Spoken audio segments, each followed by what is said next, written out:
سب سے پہلے سب دوستوں کو السلام علیکم دوستوں، اس ویڈیو کے اندر بات کرنے والی ہیں پاکستان کرکٹ ٹیم کے سپن بولر عثمان قادر اور پاکستان ٹیم کے فاسٹ بولر محمد عامر اور شرجیل خان، ان تین کھلاڑیوں کے حوالے سے۔ دوستوں، ان تین کھلاڑیوں کے ساتھ ٹیم مینجمنٹ بہت بڑا دھوکہ کر رہی ہے۔ اس حوالے سے آپ دوستوں کو مکمل ڈیٹیل بتانے والی ہیں۔ محمد عامر سمیت اور شرجیل خان اور عثمان قادر کے ساتھ بہت بڑا دھوکہ ہو رہا ہے پاکستان کرکٹ میں۔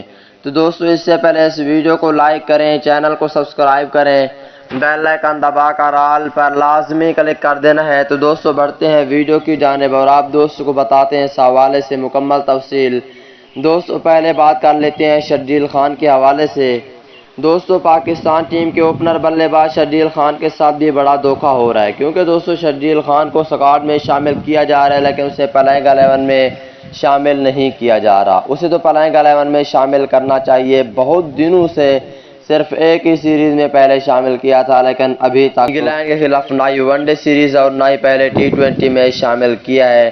مجھے نہیں لگتا کہ ان دونوں T20 میچ میں انگلینڈ کے خلاف شرجیل خان کو شامل کریں۔ یہ شرجیل خان کے ساتھ دھوکہ ہو رہا ہے۔ اس کے بعد اگر دوسرے نمبر کی بات کر لیتے ہیں دوستوں، دوسرے نمبر پہ ہیں پاکستان کرکٹ ٹیم کے فاسٹ بولر محمد عامر۔ فاسٹ بولر محمد عامر کے ساتھ بھی بڑا دھوکہ ہو رہا ہے، اسے بھی پاکستان ٹیم میں ابھی تک شامل نہیں کیا جا رہا۔ دوستوں، پاکستان ٹیم کے فاسٹ بولر محمد عامر بہت ہی اچھے فاسٹ بولر ہیں، پاکستان کرکٹ ٹیم کے لیے اہم کردار ادا کر سکتے ہیں، اس لیے ابھی تک اسے بھی شامل نہیں کیا جا رہا، کیونکہ اسے لازمی شامل کرنا چاہیے۔ اگر تیسرے نمبر کی بات کر لیتے ہیں دوستوں، وہ ہے سپن بولر عثمان قادر۔